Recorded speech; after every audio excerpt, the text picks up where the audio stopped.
Hello friends, আশা করি সকলেই ভালো আছেন। তো আজকে আমরা কথা বলবো আইপিএল এর প্রথম ম্যাচের ব্যাপারে, যেখানে কিনা লড়বে কলকাতার সাথে বেঙ্গালুরু। তো এই ম্যাচের পুরো অ্যানালাইসিস করব, প্রিভিউ করব।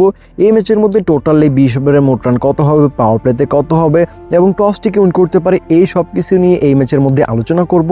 এবং আপনারা কিন্তু অনেকটাই শিওর থাকতে পারেন এগুলো দিয়ে কিন্তু এই ম্যাচটা থেকে ভালো একটা প্রফিট করে নিতে পারবেন। তো এই সব কিছু একদম ফ্রিতে পেতে ভিডিওটি সম্পূর্ণ দেখতে হবে।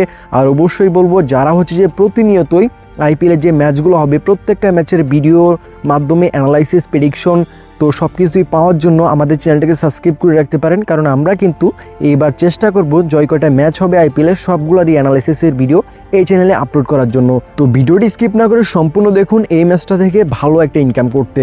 যে মাঠে আজকে ম্যাচটি হবে ওই মাঠ সম্পর্কে কিন্তু আমাদের জানতে হবে, অ্যানালাইসিস করতে হবে। এটা কিন্তু খুবই গুরুত্বপূর্ণ একটা বিষয়।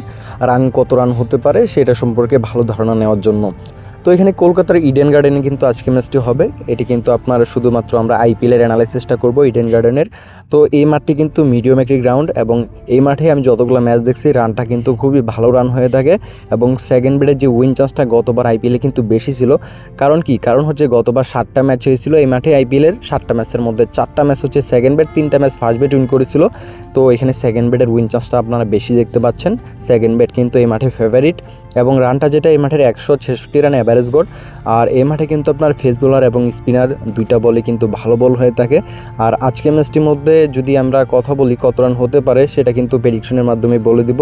তো তারপরেও এখানে আপনাদেরকে একটা ধারণা দিয়ে দিই, এটি কিন্তু রানের একটি মাঠ, অবশ্যই কিন্তু ভালো রান হবে।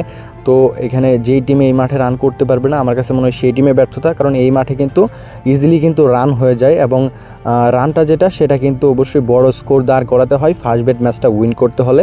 তো সেকেন্ড বেডের যে উইন চান্সটা এই মাঠে বেশি থাকার কারণে তো ওভারঅল দিক থেকে দেখতে গেলে সেকেন্ড বেডটি ফেভারিট থাকবে, রানের একটি মাঠ এবং স্পিন ফেস রেট অ্যান্ড সাজেশনের দিকে গেলে আমরা দেখতে পারবো আজকে ম্যাচে যে টিম রেটটা সেটা কিন্তু এখানে কলকাতা কিন্তু ফেভারিট থাকবে, 1100 করে রেট থাকবে কলকাতা থেকে। বেঙ্গালুরু নিলে এখানে কিন্তু আপনি 1100 করে রেট পেয়ে যাবেন। আর এই ম্যাচটার মধ্যে যে টার্গেটটা দিয়ে নামাবে টোটালি 20 ওভার টার্গেটটা আপনারা কী করবেন, যে টার্গেটটা দিয়ে নামাবে তার থেকে যখনই 10 থেকে 15 রান নিচে নেমে আসবে তখনই এটা হবে মেরে দিতে পারেন, তাহলে কিন্তু আপনি শিওরলি এই ম্যাচটার মধ্যে উইন করবেন।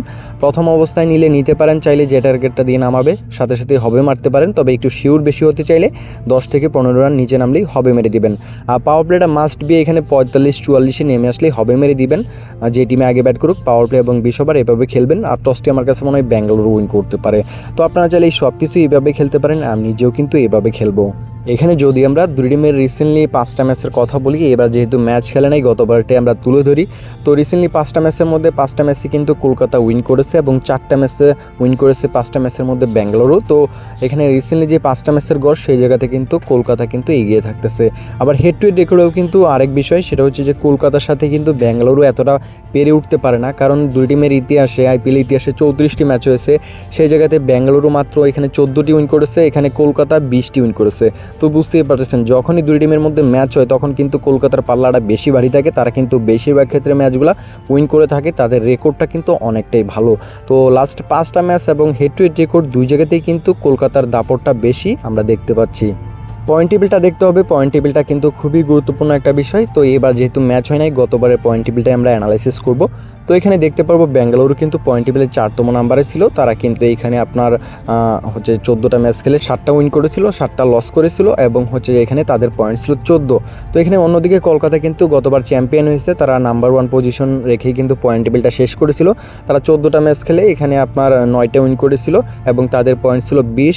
তো এখানে গতবারের যে পয়েন্ট টেবিলটা সেই দিক থেকে কিন্তু কলকাতা অনেকটাই এগিয়ে থাকতেছে বেঙ্গালুরু থেকে, এবং গতবার যে সিজনটা সেটা কিন্তু কলকাতার অনেকটাই ভালো গেছে। তো এখানে অবশ্যই পয়েন্ট টেবিলের দিক থেকে গতবারের আইপিএলের দিক থেকে কলকাতার দাপটটাই আমরা বেশি দেখতে পাচ্ছি, তারা কিন্তু গতবার অনেক ভালো খেলেছে। আজকের ম্যাচের যে উইন চান্সটা সেটা যদি পাবলিকের ডিমান্ডটা আমরা দেখতে পারবো এখানে আপনার হচ্ছে যে কলকাতার পক্ষে 55% থাকবে পাবলিকের ডিমান্ড এবং বেঙ্গালুরুর পক্ষে 45% থাকবে। তো এই ম্যাচের উইন চান্সটা কিন্তু ওঠানামা করতে পারে। তো ভালো থাকবেন সকলেই। এভাবে অ্যানালাইসিস ভিডিও পাওয়ার জন্য অবশ্যই চ্যানেলটাকে সাবস্ক্রাইব করে রাখতে পারেন আমাদের, আর তার পাশাপাশি ভিডিওতে লাইক করতে পারেন, এতে আমরা উৎসাহিত হই আপনাদের জন্য সবসময় ভিডিও তৈরি করার জন্য। তো অবশ্যই সাবস্ক্রাইব করতে ভুলবেন না।